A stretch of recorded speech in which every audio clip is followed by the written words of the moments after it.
According to the National Science Foundation, as much as 80% of the jobs in the next 10 years will demand science and math skills. Now, metropolitan areas including Delhi, Mumbai, Bengaluru, Pune, Hyderabad and Chennai hire and retain the maximum talent in this field. But given the current scenario, career creation through STEM education in India is picking up at a pace faster than previously anticipated. Democratizing critical STEM skills by leveraging technology and tech-driven learning is the need of the hour. Now, in order to inform, make aware and make Indian students realize their true potential through STEM education, Times Network presents India Education Mission. On today's episode, we will look at how STEM education can make students incentivize their skills for getting better jobs. Now, to understand this better, I have a panel of experts with me. Allow me to introduce them. We have Mr. Ujjwal Singh, President and CEO, Infinity Learn, Sri Chaitanya Educational Institutions. We have Mr. Narayanan Ramaswamy, National Leader, Education and Skill Development, KPMG in India. Mr. Pankaj Bansal, co-founder and group CEO, People Strong, Tagged and Vbox. And finally, we have Akshita Kanumuri, lead product marketing at Freshworks. Ma'am, gentlemen, thank you so much for joining me here today. Mr. Singh, I'll start off with you. We are now aware of what STEM is. But as compared to regular education curriculum, how does STEM training, at a very early stage, say class 11th or 12th, how does this help students to apply their learning better in the jobs that they pursue in the future? So let's take a step back. STEM, science, technology, engineering, and math. I'm going to take in class 11th and 12th science and math as a major area of work which we do. What does science do finally? It builds a skill which helps the human race over last 5,000 years, which is called inquiry. What is math doing? It is largely building logical reasoning or problem solving. I think this is one such skill set which every human being should have. And that's why we are saying that can we start working on STEM, particularly science and math, and go back the inquiry skills and the logical reasoning or the problem solving skills with young children so that it becomes a foundation for them, whatever they want to study, whatever they want to do in life, but that becomes foundation for them to think critically, to have the inquiry, to find out what is right, what is wrong. And that helps us and the learner for a lifelong learner or a lifelong journey. Mr. Ramaswamy, so, one concern for many Indian students in choosing subjects for board examinations is the ideology dictating them to choose subjects that can, earn them more marks compared to, and therefore, get them into better jobs that will get them more money, or that leads them to career opportunities that offer them high salaries. In this regard, your thoughts, since you're looking at this whole education and skill development field, how does STEM train students to qualify for those jobs that can, in turn, get them better salaries and, a better career path, hopefully? Let me put it this way. I think there is a bit of STEMification of industry that has already happened. Why only industry? Even every walk of life. If you go into any part of what you're going to do after your schooling, there is a heavy influence of how STEM and STEM related concepts are going to guide you, help you, in fact, be very fundamental to how you can succeed in life. So I think to begin with, every sector which is influenced by Industry 4.0, which has its basics in STEM, if you want to be successful in that, which is where, as you rightly said, 80% of the jobs have an influence of this, it is STEM education that will help you. And like Ujjwal said, it also induces the curiosity to learn. I think what's important in tomorrow and future, not just future, even today it's started to happen, is it's not what you learn in school that helps. It's your ability to learn that will help. So what STEM does, it makes you a good learner. So I think STEM education is important, not because the content itself, but its ability to bring in the curiosity of the learner and make the learner to learn more and to make the learner to unlearn and learn. In science, we learn concepts only to be proved wrong by another concept, and then we quickly unlearn and learn. And that's what is happening in real life. So STEM is going to be so fundamental for survival, not just good jobs, I think it has to be made mandatory. It is mandatory, and it has to be further strengthened in school education. That's really beautifully put, Mr. Ramaswamy, that it's important to learn how to learn, because that is what will carry you through the rest of your life. Mr. Bansal, just taking this ahead from your perspective, how are you seeing the impact of STEM on the skills of the people coming into the workforce? So thank you so much. Great to be here. I think the way I look at it, the 2.1 million students that pass out or join from the STEM is still the largest supply in the world. However, out of that, only probably 800,000 people out of that 2.14 million are the people who are doing computer science or IT or maths, right? And out of that 800,000 also, only 35% are ready to really join a particular job. So net, the number that we have in our hand is about 2.8 lakh, right? That's the people who are ready for the jobs that are available in the market. Which are the industries which are hiring? BFSI is hiring. Tech industry is, of course, hiring. Automobile is hiring. Internet industry is hiring. Pharma is hiring. But for these industries, the kind of job skill set that they are looking at, vis-a-vis what students are passing out, they must remember that, there are a softer bucket, which Ujjwal and my colleague very nicely put, which is problem solving also, communication also, digital dexterity, and there are so many things. However, on the hard skills or the technical skills that they are called, the so-called data science, instrumentation, software, DevOps, right, are the things which are the basics that industry is expecting, but there is a gap there. Though India's skill index, as per VBox report only, I'm quoting that in 2016, it was 38%. It means 38% people were employable, or the students. Today in 22, in probably 6 years, this has reached to 46%. So there is a good growth, but still not enough is what I feel. So I think there is a lot to be done, and probably later I'll discuss more on the other allied areas which are concerning us. Absolutely. Yes, Mr. Bansal, we will be coming back to you to get more of your insights on this. But for the time being, I'll just move ahead to Akshita. Akshita, you're holding a very unique place on this panel because you're an alumnus of Sri Chaitanya Education Institutions. So just describe to us how the STEM training at Infinity Learn and Sri Chaitanya Educational Institutions helped you to nurture your passions and build a successful career for yourself. So I was not really passionate about it. It was more like a method of elimination for me that, okay, I was not liking something, so let me go ahead with something else. But I have to kind of make a mention to Sri Chaitanya, which is backed by Infinity Learn here, that this changed the whole perception for me from being someone who was neutral or didn't have any liking towards a particular subject or stream, right? I turned into one of the best performers for mathematics, almost getting like near perfect scores to perfect scores, to actually loving the subject and kind of seeking interest and passion in reading about it or solving problems and all of that. Today, in my day-to-day life, the only mathematics I use boils down to addition, subtraction, multiplication, and division after all these years. But I think the very important takeaways for me have been definitely, like the panel mentioned, the problem solving ability. So there's so many challenges that are thrown to us on a day-to-day basis. No 2 days are alike. So what kind of gets us past these challenges is the fact that you break them down into how they can be solved. You kind of develop that approach through this whole course that you go through over the 2 years. So that's a very important life skill, I guess, which can only be cultivated if it is done over and over again. So it may not come naturally to a lot of people, but this is something that can definitely be cultivated. And this has happened with me. It's also the fact that this whole approach or curriculum also gives you a discipline to stick to a particular regime and routine. I think what this program also teaches you is the fact that there's a lot of attention to detail.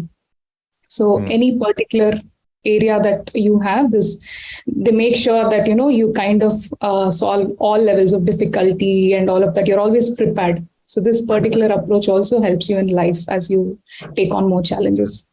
Right. No, very important point. Mr. Singh, I'll take this ahead to you because it happens so often in India where, a child chooses a certain subject because, family pressure or given that, this is how they hope in the future the career will be brighter by doing this subject.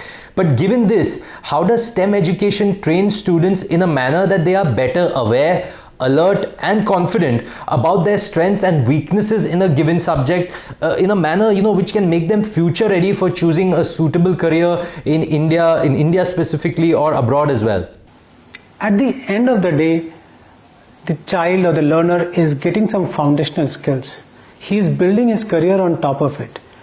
Now look at it that when they graduate, even if they have after 12th not taken engineering or medicine, but they have taken any other subject, when they graduate, they finally have to appear for an entrance examination, which could be for management, for law, or for various other profession. And most of them are judging their aptitude skills, their proficiency in speed and accuracy for math. Now, any other profession will value these foundational skills. And that is why you will see most of the people who prepare for engineering, and if they pass engineering, most of them end up doing MBA and so on and so forth, because they can qualify far more aptitude tests at the end of their various phases of their career. And that's why they have the higher chances of getting better jobs in this journey. My earnest request is to see it like a foundational skill, not see it like a subject. It is a skill which we are trying to impart to the learners, which will help them not only today while they are preparing for any entrance examination after 12th grade, but also when they are graduated and they have to exceed in life. Beyond that also, if they want to get into higher studies after that, it generally helps them across. Now, a lot of people can say that why to force students towards science and math? No, I'm not saying we should force students, but I'm saying, if you look at science as an inquiry skill, every child needs that. Whether you study commerce or arts, but you need that. So basic math and science education is very, very critical for doing well in life. If you're not interested, not passionate, no issues. But if you're interested or you can generate interest, then you have a chance of doing better in life.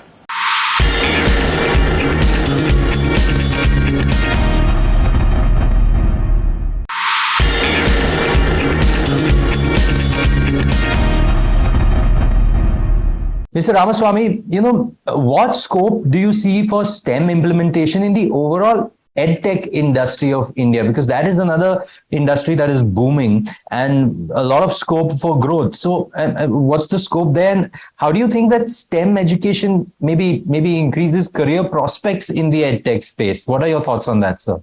In my view, EdTechs can play a big role in this discovery process. Because in school education, if you really want to feel how STEM is going to impact, you're going to get technology to your assistance, right? It could be an AR, VR, or it could be an AI tool that you're using to explain how a particular concept is going to help. How does the concepts that you learn here translate to what is being manifested in this sector is something where the EdTech players can play a big role. So in my view, if they are going to take up the STEM education to the next level, from concepts to internalizing these things and also making sure that there is an immersive learning of STEM that happens in school, that is a big contribution by the EdTech players.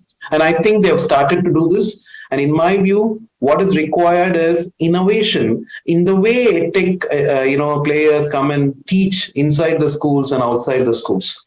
So I guess that is happening, and it is going to decisively change the way STEM education is taught and accepted. It's going to be definitely very exciting times for the way ahead. Mr. Bansal, coming back to you. So in your observation, what are some of the careers that are most opted by STEM graduates? Because, the other panelists were talking about how STEM learning is different and it gives you a lot of these real life skills.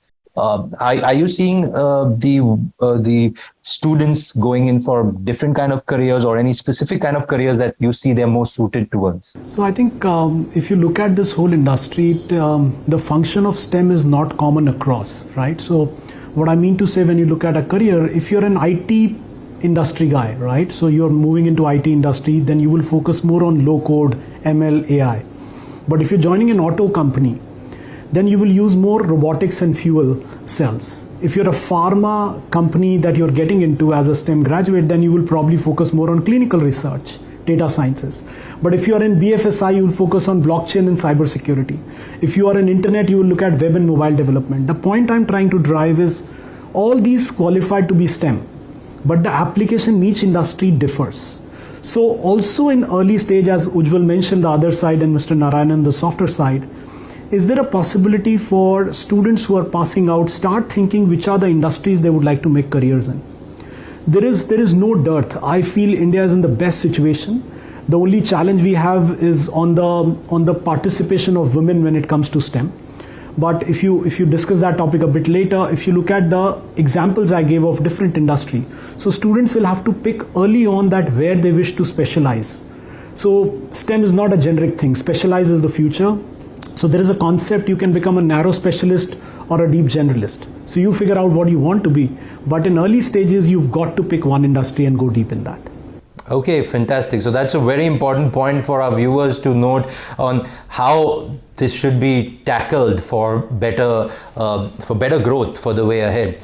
Akshita, coming back to you, compared to the regular education curriculum, just your thoughts on how STEM education can train students for, facing academic competition both in India and abroad, because that is a big thing over the years. There's a lot of academic competition within students. It could be in the same school, college, or amongst colleges across India, across the world.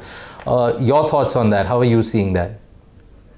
That's where being prepared really helps, because I think STEM from day one coaches you or trains you in a way or acclimatizes you in a way that every single day is like a test or an examination. You don't go into a class thinking, I don't have a test, that's why I'm not going to pay attention to something. You go into the class thinking, I'm going to learn something new and this is going to help me in life.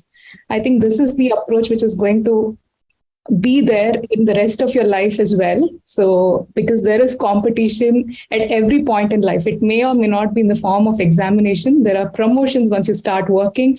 There are ratings, appraisals, and all of those things which start taking place of exams. But I think being prepared is what STEM kind of helps you withstand all this competition against. Mr. Singh, just wanting to get just what I asked Akshita about the kind of academic competition, but I wanted you to share some insights about STEM graduates in India. How do they fare academically compared to students trained under the regular curriculum? How EdTech can contribute. Today, the technology coming and attaching itself with education has a huge value. Decades back, pharma industry got a very nice tool called blood reports. They take a drop of blood, maybe a few drops of blood, and they can tell anything and everything about our body. What EdTech is trying to do is to bring a similar thing in education. Through the help of various kinds of testing, we are trying to help the child understand, or the learner understand, the areas of strength and the areas of improvement.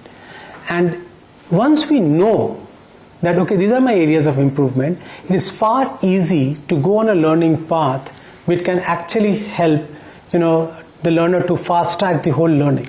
And that's the critical thing in today's day in education system, to say that we are not learning the whole thing again and again. Can we be far more focused in areas of improvement? And I know what is my area of strength, and I can continue to focus on that a little later as I grow in my learning journey.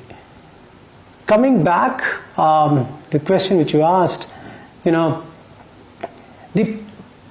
whole thought process is, which we keep saying to everybody, is that, if you want to do well in any sphere of life, discipline and hard work is the two most important things. We will make you a better learner so that you can learn a lot of things yourself. This discipline is all about how to learn. It is not about rote learning, or it's not about mugging up the formulas, but to say that how you innovate to remember things. Remembering is one of the very critical advantage which Indian students have over a lot of international students. But what is more important is that how to learn is more important in STEM than only saying, okay, this has to be remembered. Mr. Bansal, as we wind up, just wanting to get your thoughts. What would kind of your advice be to students out there who are contemplating STEM education? Our workforce in STEM is about 25% women. But the employability scores of women is 51%, and as compared to men, which is 45%. But the participation of men is higher, 2/3 of the workforce, and less than 1/3 is women, almost 1/4. So I think my focus area will be to push more and more girls to not look up to any male member. If somebody is earning in their family, they don't work. They've got to become the part of the team. They've got to become the part of India team if we have to help India grow. So it's very important that STEM graduates who are girls also join, because they are scoring well and everything. Also, I'm encouraging government to continue to look at Pune, Lucknow, Trivandrum kind of cities which are topping the charts when it comes to STEM education. Or if you look at states, Maharashtra, Uttar Pradesh, Kerala, they are the top states this year. So how do we go about making sure there is a uniformity across the country is what we all have to do. Mr. Singh, how can the STEM Score Challenge help students pursue challenging careers in science? The SCORE STEM Challenge is one of the largest scholarship exam, which is in association with Times of India and Sri Chaitanya and Infinity Learn. I think how it is different, it is pan-India. It is helping fostering STEM in school students. So this is for students in grade 1 to grade 12.